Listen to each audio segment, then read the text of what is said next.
ब्रह्मा जी के एक पुत्र थे जो छाया से प्रकट हुए थे, जिनका नाम था करदम। क्या नाम था माता बहनों? करदम। करदम कौन? जिसने दमन कर दिया हो किसका? अपनी इंद्रियों का। वह तपस्या में लग गए, तपस्या करने लगे। तपस्या करते करते चौथापन आ गया। जब आंख खुली तब तक संसार का बहुत विस्तार हो गया, काफी जनसंख्या बढ़ गई। अब देख रहे हैं किसी के गोदी में नाती खेले, किसी की गोदी में पोता खेले। तब इनका मन तरसने लगा कि हमने भी विवाह किया होता तो बेटा होता, बहू होती, बेटी होती, दामाद होते, नाती होते, पोते होते। कहां फोकट में फंस गया। मन में विचार आया कि गृहस्थ जीवन में जरूर प्रवेश करना चाहिए था। इन सारे दृश्यों को देखकर वे पुनः ध्यानस्थ हो गए, और जब ध्यान में पुनः हुए तो उनके समक्ष परमात्मा प्रकट हो गए। करदम जी नेत्र खोलो। क्या है महाराज? वे बोले तुम्हारी तपस्या पूरी हुई, अब विवाह कर लो। मनमा भावे मूड हिलावे। बोले महाराज विवाह, अब क्या करें? क्योंकि पुरानी परंपरा थी, जब बेटे बेटियों के ब्याह की बात होती थी तो वह वहां नहीं बैठते थे। यहाँ हमारे बुजुर्ग जन बैठे हैं, उनका विवाह माता पिता ही तय कर दिए होंगे। अब वायरस फैलने में चाहे देर लगे, लेकिन फोन नंबर फैलने देर नहीं लगे। पहली बात भाई परीक्षा भी नहीं हुई और नंबर यहाँ से बाहर हो गया, और सब अपने आप ही मैनेजिंग डायरेक्टर बन गए सब। लेकिन उधर देखो, करदम जी के मन में विवाह की इच्छा तो है, लेकिन संकोच में कह नहीं रहे हैं। नारायण ने कहा देखो, हमने मनु महाराज से आपके विवाह की चर्चा कर रखी है, इसलिए परसों में तुम्हारे कुटिया पर आएंगे। उनकी बेटी देवहूति परम सयानी और तपस्वी है, उसको अपनी पत्नी बनाना। महाराज वैसे हमारी तो इच्छा नहीं है गृहस्थ जीवन में प्रवेश की, लेकिन आपका जैसा आदेश मैं स्वीकार करूंगा। लेकिन एक प्रार्थना है कि उस गृहस्थ जीवन में प्रवेश का क्या मतलब अगर श्रेष्ठ संतान ना हो तो? क्योंकि पितृ ऋण से वही व्यक्ति ऋण होता है जो श्रेष्ठ संतान उत्पन्न करे। बहुत लोगों के घरों में बच्चों का जन्म नहीं होता, विवाह के कई साल हो गए फिर भी नहीं होता। कारण कई कारणों में कारण होता है पितृदोष। क्या होता है? पितृदोष। हमने यज्ञ में निवेदन किया था कि 33 कोटि जो हमारे देवी देवता हैं, उनमें एक पितरों की भी कैटेगरी है। हमारे यहाँ श्राद्ध क्यों होता है? इसीलिए पितरों के निमित्त, क्योंकि पितृ भी देवता है। और बहुत जगह हमने देखा है कि पितृ पक्ष को कहते मर पक्ष। कह पूजा पाठ न की हो, मर पक्ष लाग है, कपड़ा न सिवाय मर पक्ष लाग है। अरे भैया, वो मर पक्ष है क्या? मर पक्ष लगता है जब कोई मरता है, जब तक शुद्ध ना हो। लेकिन वो पितृ पक्ष है। पितृ भी हमारे देव हैं। जितना नवरात्रि का महत्व है, जितना सावन का महत्व है, उससे कम महत्व पितृ पक्ष का नहीं है। पूजा पाठ, कथा, भागवत, सत्संग सब आप पितृ पक्ष में कर सकते हैं, क्योंकि पितृ देव है। तो महाराज पितृपक्ष में इसलिए श्राद्ध होता है, तर्पण होता है। जिन लोगों ने अपने पितरों का पिंडदान गया जी में नहीं किया है, उनको पानी जरूर देना चाहिए। बहुत वैज्ञानिक कारण है इसका। पितृपक्ष आवे तो 15 दिन तर्पण जरूर करना चाहिए उनको, श्राद्ध जरूर होनी चाहिए, और इसी से पितृदोष का निवारण होता है। उससे भी ना हो तो और भी उपाय हैं, लेकिन उसकी जांच करनी होती है कि पितृदोष ही है अथवा कोई और दोष। पितृदोष का पहला लक्षण है कि संतान का कुल नहीं चलेगा, आगे रोक लग जाएगी। पितृदोष यदि होगा तो बंधुओं, अब श्रेष्ठ संतान उत्पन्न करके ही व्यक्ति पितृ ऋण से ऋण होता है। आज करदम जी ने भगवान से कहा, प्रभु यदि मैं विवाह करना स्वीकार करूं तो आपसे प्रार्थना है, क्या आप जैसा श्रेष्ठ संतान उत्पन्न हो, आप जैसा दिव्य गुणों वाला पुत्र मिले तो विवाह करूं। एकेनापि सुवृक्षेण पुष्पतेन सुगंधिनः वासितं वैवनं सर्वं सुपुत्रेण कुलं यथा। जैसे कुसुम कोमल दंतों से सुगंधित पौधा पूरे जंगल को महका देता है, उसी प्रकार एक लायकदार संतान पूरे कुल को महका देती है। इसलिए भगवान को 4 देना है तो एक ही दें, लेकिन लायकदार दें। नालायक देना है तो न दें, क्योंकि हमारे शास्त्र कहते हैं 6 चीजें यदि आदमी के जीवन में हो तो वो जिंदा जला लाश की तरह होता है, जो बिना मौत के बिना आग के जलाते हैं। क्या? कुग्राम वासः कुलहीन सेवा, गलत गांव में निवास। गलत गांव माने जहां अधर्मी लोग रहते हो। कुलहीन की सेवा, कुभोजन, खराब भोजन। और अब तो सब खराब भोजन खाते हैं, पिज्जा बर्गर इडली डोसा, और रोजे कहीं है समोसा, होटल सबके रसोई में आ गया। खैर किसी को बुरा लगे क्षमा करें, जिनकी जो मर्जी वो खाएं, लेकिन हमारे सेहत के लिए ये नहीं ठीक है। कुभोजन हो गया सबका, खराब भोजन। घर में माताओं बहनों के हाथ का बना दाल चावल रोटी सब्जी खाओ, कभी बीमार नहीं होगे जल्दी। लेकिन जितनी बाहर की चीजें खाएंगे डेड फूड, उतने बीमार होते जाएंगे महाराज। तो लिखा है कि कुग्रामवासः, गलत गांव में निवास, कुलहीन की सेवा, कुभोजन, खराब भोजन, और क्रोधमुखी पत्नी, क्रोधी पत्नी, मूर्ख लड़का और विधवा कन्या। ये 6 चीजें आदमी के जीवन में हो तो बिना आग के उसको जलाती है। बंधुओं, इसलिए पुत्र हो तो लायकदार हो, सुपुत्र हो।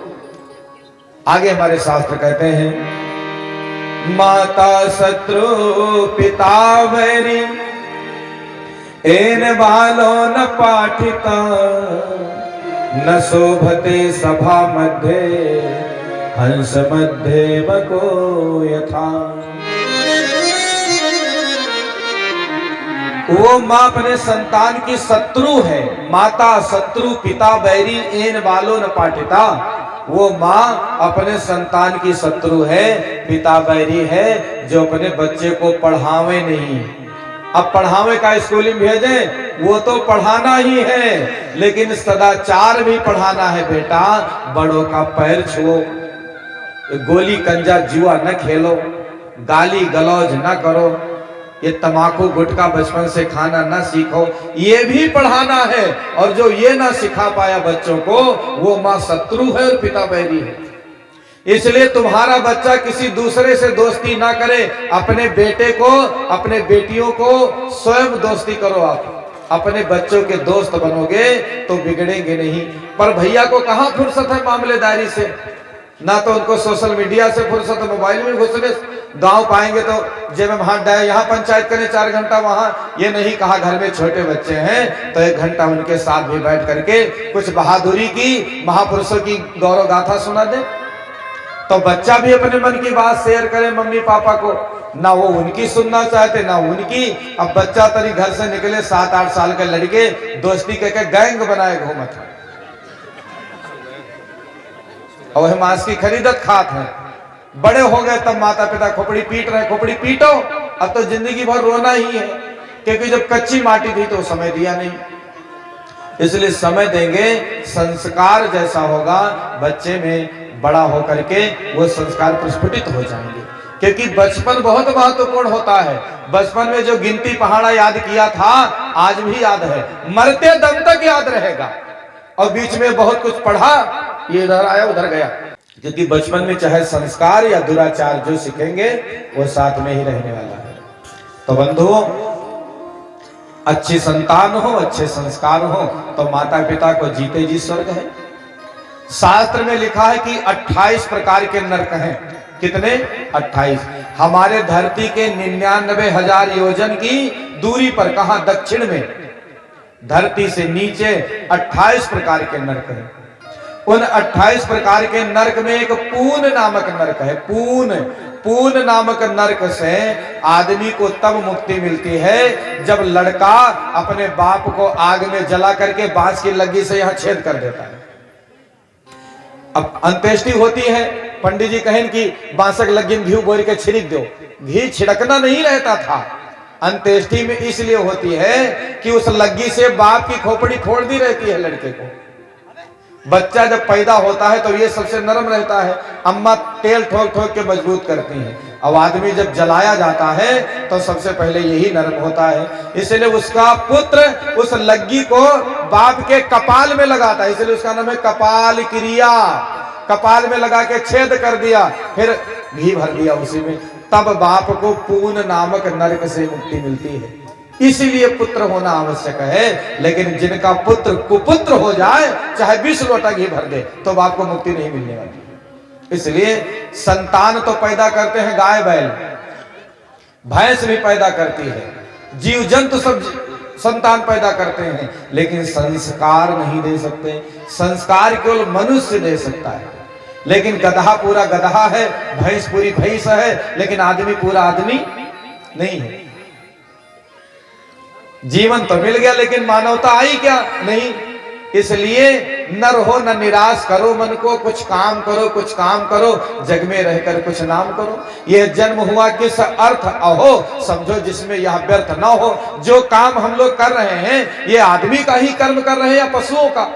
नहीं तो जीवन तो आदमी का मिला है। देखने में बहन जी लगती है कि दुर्गा जी हैं, गायत्री माता है, लेकिन आचरण में कचड़ा भरा है, गली गली सुपड़का घूम रही है, तो क्या आध्यात्मिक जीवन बनेगा? नहीं। देखने में भैया क्या राजकुमार स्वामी विवेकानंद की तरह चेहरा है, लेकिन आचरण ठीक नहीं है, चरित्र ठीक नहीं है, तो क्या आध्यात्मिक लाभ मिलेगा? उनसे कुछ उज्जवल होई? कभी नहीं। वृत्तम यतनेन संरक्षेत वित्तम याति याति च अछीणो वित्ततः छीणो वृतस्तु हतो हतः। इसलिए सबसे बड़ी पूंजी है चरित्र की, आचरण की पूंजी। बटोर लोगे, एक दिन दुनिया आपके चरण में मस्तक रख देगी। और अगर आचरण ठीक नहीं होगा तो धीरे धीरे सब पतन के मार्ग में, गर्त में समा जाएंगे, बात बनने वाली नहीं है। अच्छा, ज्यादा पैसा कमाने में मेहनत लगेगी, प्रॉपर्टी बनाने में समय लगेगा, लेकिन चरित्र बनाने में कौन समय लगेगा? वो तो आज से सोच लो कि हम चरित्रवान बने रहेंगे, आचरण से भ्रष्ट नहीं होंगे। कौन पैसा खर्च करना है, सख्त हो जाना है, लेकिन आध्यात्मिक लाभ मिलेगा, जीवन का उत्थान होगा, सारी सुख सुविधाएं आएंगी। चरित्रहीनों को भी सुविधा प्राप्त है, लेकिन उनके सौभाग्य में जितना ऊपर उठना था नहीं उठ पाते हैं। इसलिए चरित्रहीन होकर जीना नहीं है, हमें तो चरित्रवान बनकर जीना है, अगर जीवन का पूरा आनंद लेना है तो। बोलो शंकर भगवान की जय। तो आज कर्दम महात्मा ने प्रार्थना किया, प्रभु यदि आप जैसी संतान हो तो मैं विवाह कर लूं। भगवान ने कहा, आप सरी से खोजो कहां जाए, मैं अपने जैसा कहां खोजने जाऊं? मैं तो संसार में अकेला एकमात्र हूं ऐसा, तो जाओ, तुम्हारी बातें मैं नहीं टालूंगा। अपना मान भले टल जाए, पर भक्त का मान न टलते देखा, प्रभु को नियम बदलते देखा। कर्दम तुम विवाह करो, मैं ही तुम्हारा पुत्र बनकर तुम्हारी पत्नी के द्वारा प्रकट होऊंगा। बोलिए सच्चिदानंद भगवान की। बिटिया का ब्याह देखने जाओ, धन दौलत हो अच्छा है, होना ही चाहिए, लेकिन जिस लड़के का ब्याह किया है वो अच्छा है कि नहीं? चेहरा ही अच्छा है कि आचरण भी अच्छा है? तो आचरण भी अच्छा हो तो बात बनेगी। और जब अपने बेटे का विवाह करो, तब बहू आवे करोड़पति की घर की आवे, भगवान करे, या रोडपति की, लेकिन लायकदार आवे। पर दहेज ज्यादा मिलने के भूख में हम कहां विचार करते हैं उचित अनुचित का, और जब फंस गए तब पता चला हरे राम हरे राम। पहले वह महिमा गाएं, भैया कहें हमारे ब्याह तय होगा पंडित जी, तो हमने कहा बहुत बढ़िया। कहें वही में तो पूरे गांव कोई नहीं है, चंद्रमुखी, चंद्र के समान सुंदर। और श्रीमती जी बोली, हमारे तो प्राणनाथ, उनके घर पूरे में पटीदारी तेलियानी गांव नहीं है कोई। वो अपने सखी से अपने हस्बैंड के तारीफ करते हैं, और अपनी सहेलियों से कर रही हैं, सहेलियों से हस्बैंड की और अपने वाइफ की वैसी कोई नहीं। ब्याह हुआ तो टेम्परेचर बढ़ेगा। पहले वे प्राणनाथ है, नाथ हो गए, और पहले चंद्रमुखी रे सूरजमुखी हो गई, गुर्राए भी लगी कभो कभो फोन तो ना गुर्रात में। और समय बीता, बच्चे हो गए, अब पत्नी बच्चों की सेवा करे। पति पहले प्राणनाथ फिर भयनाथ, पत्नी करे बच्चों की सेवा तो पति हो गया अनाथ। कहीं चुन्नू मम्मी अब हाल चाल ना लेते हो, कहीं तो शैतान का देखेगी तुम्हें। तो पहले रही चंद्रमुखी फिर भाई सूरजमुखी, और ज्यादा बोलत है तो पत्नी फटी बनकर ज्वालामुखी। तो सब मामला चौपट हो गया। इसलिए मेरी सबको प्रार्थना है कि बहू आए, भले ही अमीर घर से ना आवे, पर लायकदार बहू आवे। लायकदार बहू पाना भी बहुत, जिनका कर्म ठीक होता है उनको ही मिलता है। गायत्री मंत्र जपोगी तो बहुरिया अच्छा आएगी। और हम तो पंडितों को कहते हैं कि पंडित जी जब आप विवाह स्वध हो तो सास पतुआ का भी देख लीन करो कि क्या गुण बनत है। पत्नी का गुण तो सब मिलावत है पुरोहित लोग, और उनके चाहे तीसरे चौथे झगड़ा हो, लेकिन तेलियानी गांव छोड़ बाकी गांव सास बहु नधा है, दे धड़ी धड़। तो इसलिए कहने का तात्पर्य है कि सास पतुआ का अगर जन्म कुंडली मिलेगा, उन्होंने नाम पूछ लो सास के नाम के पहले अक्षर क्या है, चिचे चौलासनी लीले लोला भंडी आयु कृतिका सब पूछ लो, नक्षत्र पूछो, उन्होंने गुण मिला लो कि मिली कि नहीं। उनके तो ना नाड़ी दोष लग रहा है, और नाड़ी दोष लगेगा तो गड़बड़ हो जाएगा। इसलिए सुंदर और सुशील सुपुत्री रूप गुणों की उजियारी, किंतु पिता के पास नहीं धन इसीलिए बैठी क्वारी। वो दहेज के ठेकेदारों कुंभकर्ण बन सोते हो, अनाचार से नाता जोड़े बीच पाप का बोते हो। इसलिए भगवान करे दहेज मिले को ले लो, लेकिन अच्छी बहू आवे, भिखारी न बनो, और दहेज के लिए अच्छा रिश्ता ठुकराओ न। हमारे नौजवान भाई बैठे हैं जिनका विवाह नहीं हुआ है, उनको मेरी प्रार्थना है, अगर लायक घर से रिश्ता आवे तो दहेज भले ही कम मिले, विवाह करिए। अगर लायकदार पत्नी मिल गई तो जिंदगी में संपन्न रहोगे, और खलनायक आ गई तो चाहे जितना दहेज लाएगी सब चौपट हो जाएगा। बहुत सुंदर रिश्ता बना है करदम मुनि और देवहूति का। काफी समय बीत गया, महात्मा जी को पूजा पाठ से फुर्सत ही नहीं, ध्यान साधना लगे रहते, और पत्नी पति का सहयोग करती रहती। तो पूजा करने बैठते तो कुशासनी बिछा देती, धूप दीप की तैयारी कर देती। इस प्रकार उनके जीवन के 40 वर्ष बीत गए, और पत्नी का ध्यान भी नहीं रहा उनको। और बेचारी जंगल में जो भी पुष्प पत्ते फल मिल जाते ग्रहण करके गुजारा करती रहती। शरीर सूख गया, हड्डियों का ढांचा रह गया। एक दिन करदम जी को ध्यान आया, कहने लगे देवी कौन? रोने लगे देवहूति, आप इतनी जल्दी भूल गए, मैं आपकी अर्धांगिनी हूँ। महाराज तब करदम जी ने कहा देवी मैं तपस्या में मस्त था, तो आपको अपने पिता के घर जाना चाहिए। राजा की बेटी हो, तुमको तो 56 भोग खाने की आदत है, ये फक्कड़ की कुटिया में कैसे देह गला दिया। देवहूति ने बड़ी महत्व की बात कही। वे कहते हैं कि हर नारी को चाहिए कि जब विवाह हो गया तो उसके पति का घर ही उसको वैकुंठ लोक लगना चाहिए, तो परिवार में सुख शांति बनेगी। बिटिया का ब्याह कई दिन ही बिटिया पहुंच गई अपने ससुराल। अब महतारी फोने मड़िया नहा थी, आज सासे का बात था, आज घरे का भोजन बना, आज तुम्हारे ससुराल बर्तन के मांजा, तुम्हें ज्यादा काम तो नहीं पड़ा। अगर ऐसा बात करोगी तो तुम्हारी बिटिया कभी ससुराल सुखी नहीं रहेगी। देखो माँ को प्रेम होता है बेटी को हफ्ता खाड़ हाल चाल ले लो। अब वो बेटी गई है ससुराल और डायरेक्शन मायके से मम्मी दे रही, 4-4 घंटे फोन पे लगी, तो उसका मन लगेगा वहां। अरे बेटी भेजी है तो मन लगने दो, वहां सास बहू से मिलने जुलने दो। अब सारा फार्मूला यही बता रही है, ससुर घर जाना गम तनिको न खाना, तो बात नहीं बनेगी। इसलिए बंधुओं अब बेटी गई है तो उसको अपने हिसाब से मैनेज करने दीजिए, तो बात बनेगी। उन्होंने कहा महाराज अब तो हमारे लिए यही वैकुंठ है। करदम जी प्रसन्न हो गए, धन्य हो देवी, अब अपने नेत्र बंद करो। जैसे नेत्र बंद किया, कहा अब खोलो नेत्र। नेत्र खोला तो करदम जी ने अपने तपस्या के बल से एक सुंदर विमान की रचना कर दी। महाराज लोग कहते हैं हेलीकॉप्टर हवाई जहाज भारत देश में नहीं बना, सबसे पहला हवाई जहाज भारत देश में ही बना। किसने बनाया? करदम ऋषि ने।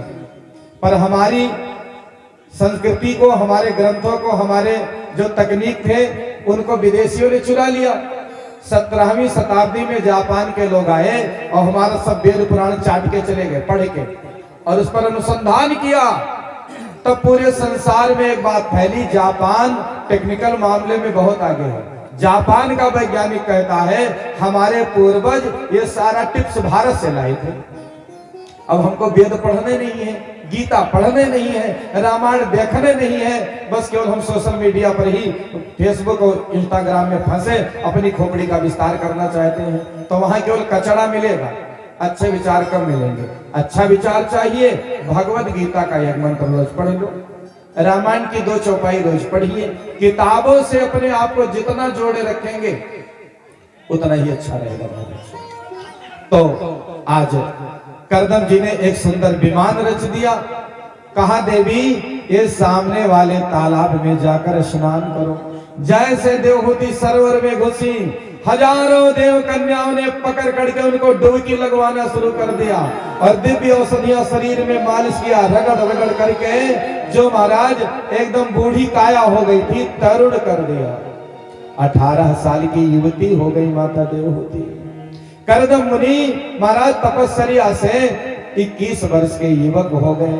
फिर सुंदर वस्त्र धारण किया है दोनों ने और विमान में सवार हो गए। विमान ऐसा जो मन की गति पर चले और सारे एयर कंडीशन रूम है, ठंडी होए तो गर्म कमरा हो जाए और गर्मी होए तो ठंड हो जाए। स्विमिंग पूल और स्कूल न जाने कौन कौन कूल और कोने कोने स्टूल और सारे फूल, सब पूरी व्यवस्था खान पान की।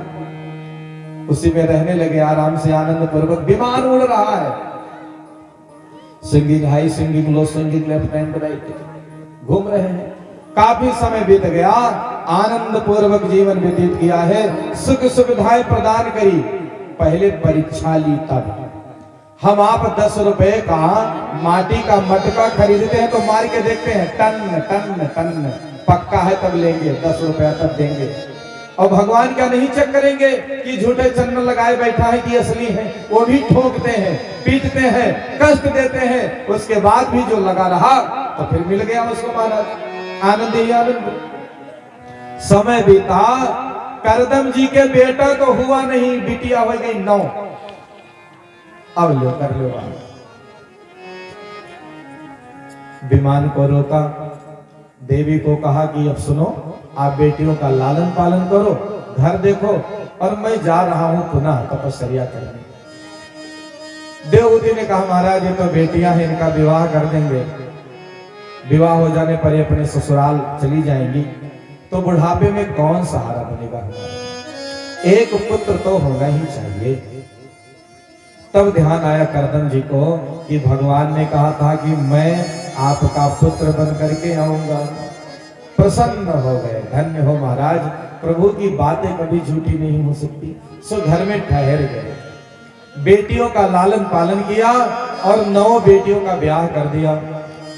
पहली बेटी है कला, कला का विवाह कर दिया मरीच ऋषि से। अनुसुईया का विवाह अत्रि से।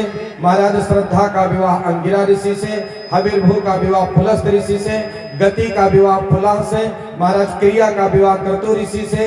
ख्याति बेटी का विवाह भृगु ऋषि से। अरुंधति बेटी का विवाह वशिष्ठ ऋषि से। और शांति बेटी का विवाह अथर्वा ऋषि से। 9 बेटियों का ब्याह कर दिया। तब 10वीं बार सांख्य शास्त्र के उद्गाता भगवान स्वयं माता देवहूति के द्वारा कपिल रूप में प्रकट हो गए। बोले कपिल भगवान